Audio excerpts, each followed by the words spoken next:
Pakistan Tehreek-e-Insaf (PTI) was and is a political party.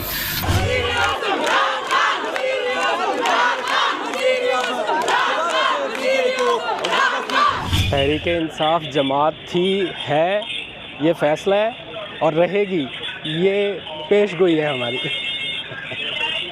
Ravi आजा फैसले के हवाले से बताओ कुछ। फैसला यार क्या आप पूछते चाह रहे हो? ये सेटबैक किसके लिए है? चले सुप्रीम कोर्ट के लिए, हुकूमत के लिए नहीं है? नहीं। इलेक्शन कमीशन के लिए नहीं है? नहीं। 11/2 से पीटीआई को एक दफा दोबारा as a party supreme court ने रिस्टोर किया है विद डिफरेंट रीजन। इस फैसले से न सिर्फ बल्ला बहाल हुआ है बल्कि पाकिस्तान तहरीक इंसाफ भी बतौर सियासी जमात बहाल हो गई है।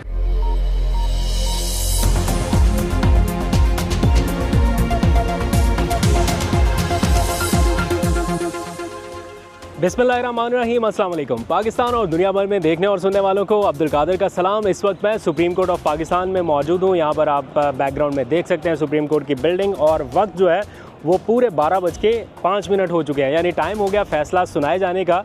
मखसूस नशिस्तों के हवाले से तो सुप्रीम कोर्ट के अंदर क्या माहौल है, बाहर तो पुलिस के कुछ अहलकार मुझे नज़र आ रहे हैं, रास्ते वास्ते भी आने वाले थोड़े बंद किए गए, तो सिक्योरिटी अरेंजमेंट्स तो काफ़ी सख्त हैं। लेकिन सुप्रीम कोर्ट के अंदर की क्या सिचुएशन है मैं ज़रा जल्दी से आपको दिखा देता हूँ, फिर फ़ैसला आ जाएगा, उसके ऊपर लोगों की राय भी आपको सुनाएंगे, लोग क्या कहते हैं, वो सारा माहौल और मनाजर भी आपको दिखाएंगे। लेकिन जल्दी से मैं थोड़े से मनाजर आपको दिखा दूँ, कैंडिड विजुअल्स जो आमतौर पर डिस्कस नहीं होते। तो ये जनाब सुप्रीम कोर्ट ऑफ पाकिस्तान की एंट्रेंस है, यहाँ से लोग आ रहे हैं जा रहे हैं, और आज काफ़ी रश है, मामूल की निस्बत ज़्यादा रश है। आज वुकला भी बड़ी तादाद में आए हैं, ख़वातीन की बड़ी तादाद मौजूद है, जर्नलिस्ट, लॉयर्स और जितने भी लोग सुप्रीम कोर्ट आते जाते रहते हैं वो आज रेगुलर बेसिस पे आए हैं। एक साइड पे इंटरव्यूज़ चल रहे हैं, यहाँ पर जो है वो रिपोर्टर्स जो हैं वो लाइनअप हुए पड़े हैं, क्योंकि 12 बज गए ना, तो बुलेटिन में टॉप बीपर्स जो हैं वो इनके होने अपडेट होनी है।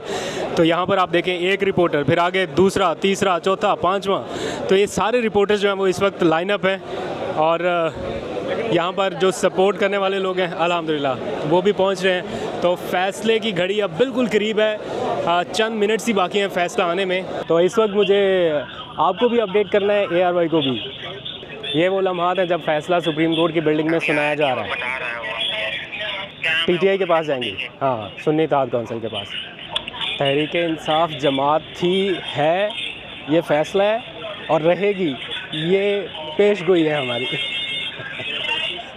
पाकिस्तान तहरीक इंसाफ अपना केस जीत चुकी है, बल्ला बहाल होने जा रहा है, PTI बहाल हो चुकी। ये सारी खुशियां इस वक्त सुप्रीम कोर्ट ऑफ पाकिस्तान में सेलिब्रेट की जा रही हैं। यहाँ पर आप बेपनाह रश जो है वो देख सकते हैं, हर जगह पर कारकुनान मौजूद हैं, ख़वातीन बड़ी तादाद में मौजूद हैं। पुलिस एहलकारों को मुदाखलत करना पड़ गई, अब पुलिस एहलकार आ चुके कि साइड पर चले जाएँ, यहाँ पर सिक्योरिटी इशूज़ ना पैदा किए जाएँ। ख़वातीन की खुशी का अंदाज़ा आप यहाँ से लगा सकते हैं। एक सेकंड भी सुप्रीम कोर्ट की बिल्डिंग में नारेबाजी का सिलसिला नहीं रुक रहा। वज़ीर आज़म इमरान खान और PTI के हक़ में इस वक्त शदीद नारेबाजी की जा रही है।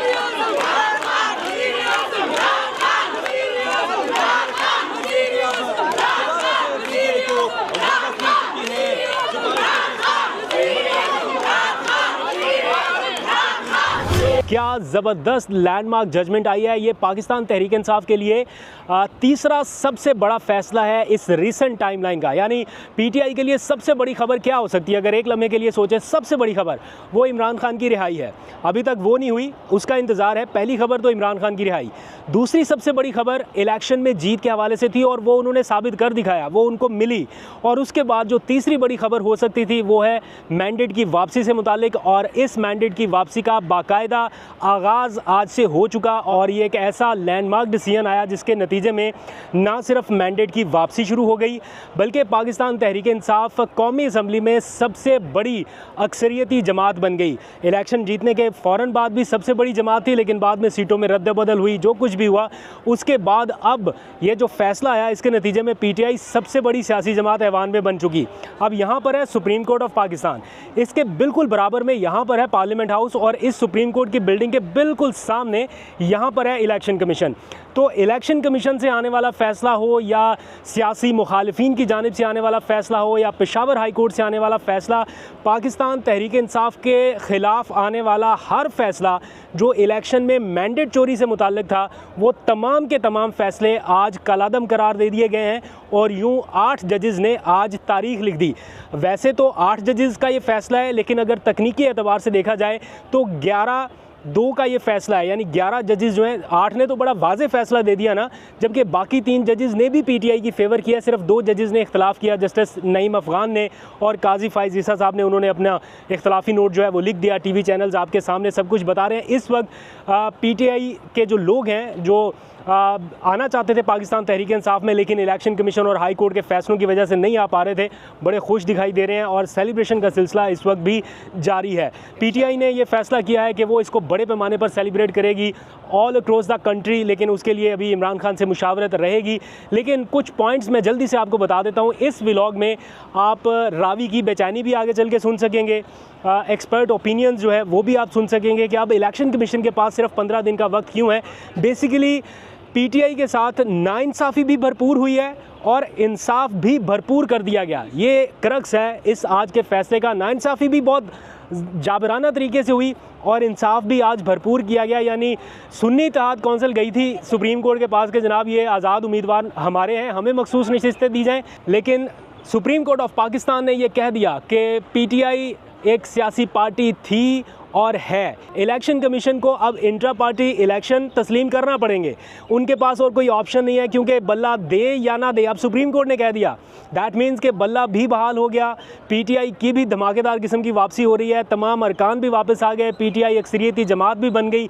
यानी जो रिलीफ पीटीआई नहीं लेने गई थी, आज सुप्रीम कोर्ट ने वो रिलीफ भी दे दिया, जस्ट बिकॉज के इलेक्शन कमीशन की जानिब से गलत तशरीह की गई। तो मैं आपको थोड़ी एक्सपर्ट ओपिनियन सुनवाता हूँ, थोड़ा माहौल दिखाता हूँ कि एग्जैक्टली हो क्या रहा है। लेकिन यहाँ पर 8 जजेस को खिराज तहसीन पेश करना बनता है, उन 8 जजेस को जिन्होंने ख़ास तौर पर आइन से खिलवाड़ की एक बड़ी कोशिश जो है उसे नाकाम बनाया। मतलब कोशिश थी कि आइन को अपने तरीके से तरमीम किया जा सके, अपनी मर्ज़ी से उन नशिस्तों की मदद से कर दिया जाए जो उनकी एक्चुअली है ही नहीं। तो आइन से खिलवाड़ की जो कोशिश है उसे नाकाम बना दिया गया है। सुप्रीम कोर्ट ने कह दिया है जिन्होंने इलेक्शन के वक्त जिन उम्मीदवारों ने कागजात नामजदगी में पीटीआई लिखा था वो सारे के सारे एज इट इज़ पीटीआई में वापस चले जाएंगे, और जिन लोगों ने नहीं लिखा था कुछ मोहलत उनको दे दी गई है कि जनाब आप इतने टाइम फ्रेम में वो लिख दें कि आप किस पार्टी के हैं ताकि आप उस पार्टी में रजिस्टर हो सके। तो दैट मीन्स कि अब सारे के सारे अरकान जो कहीं इधर उधर भागे फिर रहे थे, अब उनकी असल शनाख्त बहाल होगी, अब वो पीटीआई में वापस आ सकते हैं। तो ये बड़ा लैंडमार्क जजमेंट है। थोड़े माहौल में आपको दिखाता हूँ ओवरऑल क्या सिचुएशन है। पाकिस्तान तहरीक इंसाफ की जो ख़वातीन हैं वो सजदा रेज़ हमने देखी, शुक्राने के नवाफिल अदा करती रही हैं और ख़ास तौर पर इदारों के हक़ में नारेबाजी करती रही। पाक फ़ौज के हक़ में नारेबाजी हुई, सुप्रीम कोर्ट के हक़ में नारेबाजी हुई। सुप्रीम कोर्ट की बिल्डिंग के बिल्कुल सामने इलेक्शन कमीशन ऑफ पाकिस्तान का दफ्तर है और उसे कवर करते हैं फ़हीम अख्तर। ये इस्लामाबाद के सबसे बेहतरीन रिपोर्टर्स हैं जिनके बारे में मैं अगर इलेक्शन कमीशन की वो खबर लेना चाहूँ तो इनको फ़ोन करता हूँ। फ़हीम, आज के इस फैसले का सेटबैक किस पे है, गवर्नमेंट पे या इलेक्शन कमीशन पे? और आप अभी कह रहे हैं कि मुझे इस फैसले से लग रहा है कि बल्ला बहाल हो गया। इस फैसले से ना सिर्फ बल्ला बहाल हुआ है बल्कि पाकिस्तान तहरीक इंसाफ भी बतौर सियासी जमात बहाल हो गई है, क्योंकि सुप्रीम कोर्ट ऑफ पाकिस्तान ने फैसला दिया है कि आप इलेक्शन कमीशन 15 दिन के अंदर रिपोर्ट जमा कराएं और जिन लोगों ने तहरीक इंसाफ को बतौर जमात अपने नॉमिनेशन पेपर्स में शो किया था उनको पीटीआई के तौर पर एक्सेप्ट करें, और जिन लोग जो आज़ाद थे उन्हें 15 दिन या 3 दिन का मौका फराहम करें कि वो किसी जमात में ज्वाइनिंग दें और फिर इलेक्शन कमीशन। इसका मतलब है कि सारे के सारे पीटीआई में वापस आ रहे हैं। जनाब, सुन्नी इत्तेहाद कौंसिल अब खत्म हो चुकी है, अब पाकिस्तान तहरीक इंसाफ है। अब इलेक्शन कमीशन भी सुन्नी इत्तेहाद कौंसिल वाले जो मेंबर्स थे उनको पीटीआई डिक्लेयर करेगी और फिर पार्लियामेंट भी पीटीआई डिक्लेयर करेगी। इसका सीधा सीधा सा मतलब ये है कि बतौर जमात पाकिस्तान तहरीक इंसाफ बहाल हो गई है। और इंटर पार्टी इलेक्शन का क्या बनेगा? इंटर पार्टी इलेक्शन तो आप इलेक्शन कमीशन को एक्सेप्ट करने ही पड़ेंगे, मजबूरी बन गई। नहीं भी करेंगे तो भी अब पाकिस्तान बल्ला भी है, पीटीआई भी है, चाहे वो करे। ऐसा जस्टिस है जो मैंने कम अज़ कम मैंने नहीं देखा। जिस तरीके से मैं ये समझता हूँ कि तहरीक इंसाफ के साथ इस इमारत के ज़रिए या फिर दीगर जो अदालतें हैं उनके ज़रिए गैर नाइंसाफ़ी की गई है, उनके साथ जो उनके हकूक़ सलब किए गए हैं, जिस तरीके से नाइंसाफ़ी भरपूर अंदाज में तहरीक इंसाफ के साथ हुई है, अब ये समझता हूँ कि इंसाफ भी भरपूर अंदाज में हुआ है, क्योंकि पीटीआई नहीं गई। भरपूर नाइंसाफी के बाद भरपूर इंसाफ दिया गया है, क्योंकि सुन्नी इत्तेहाद कौंसिल मांगने गई थी कि हमें मखसूस नशिस्तें दें कादिर, उन्होंने कहा नहीं, पीटीआई भी बहाल है और ये सीटें पीटीआई को बनती हैं। मैं ये समझता हूँ कि आज का जो सेटबैक है वो chief election commissioner Sikandar Sultan Raja साहब के लिए जो है वो बड़ा सेटबैक है।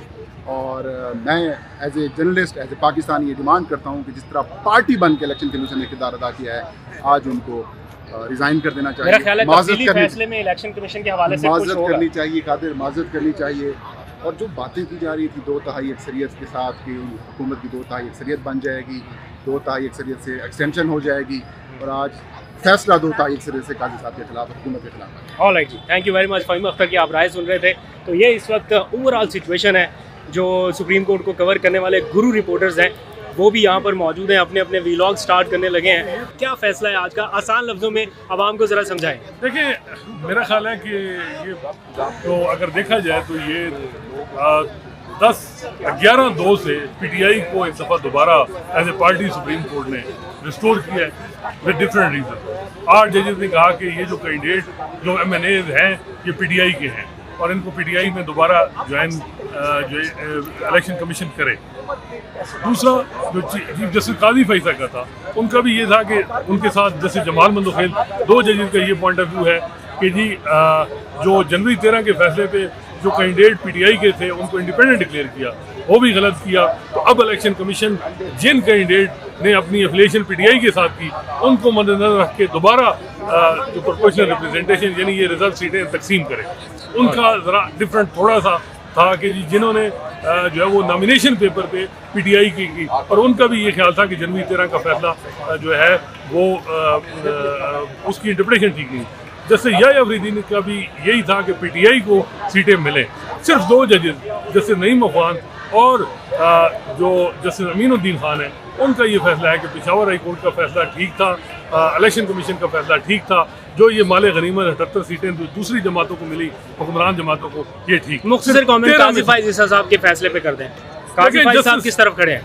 जस्टिस काजी फैज़ल ने अपने कोशिश की है कि जनवरी 13 के फैसले को क्लैरिफाई करने की उस फैसले की गलत इंटरप्रिटेशन हुई जिसकी वजह से ये सारा हुआ। लेकिन अब ये है कि जिन लोगों ने पीटीआई और जो इन्होंने जनवरी 13 का फैसला गलत इंटरप्रेट करके इलेक्शन कमीशन ने जो किया है, इनको इंडिपेंडेंट कैंडिडेट डिक्लेयर किया, वो गलत किया है।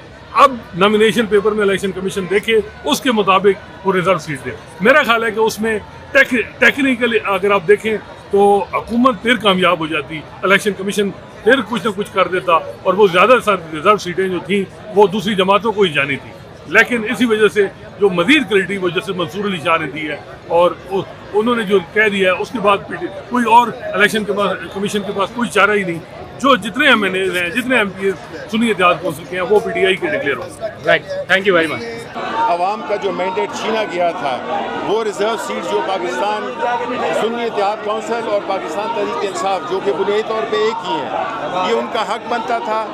पाकिस्तान के अवाम को मुबारक हो कि उनका हक अदालत उज़्मा के ज़रिए ये किसी और तरीके से नहीं हुआ। होना तो ये चाहिए था कि नौबत यहाँ तक आनी नहीं चाहिए थी, लेकिन अल्हम्दुलिल्लाह इंसाफ का बोलबाला हुआ है और पाकिस्तान के अवाम की फतह है। ये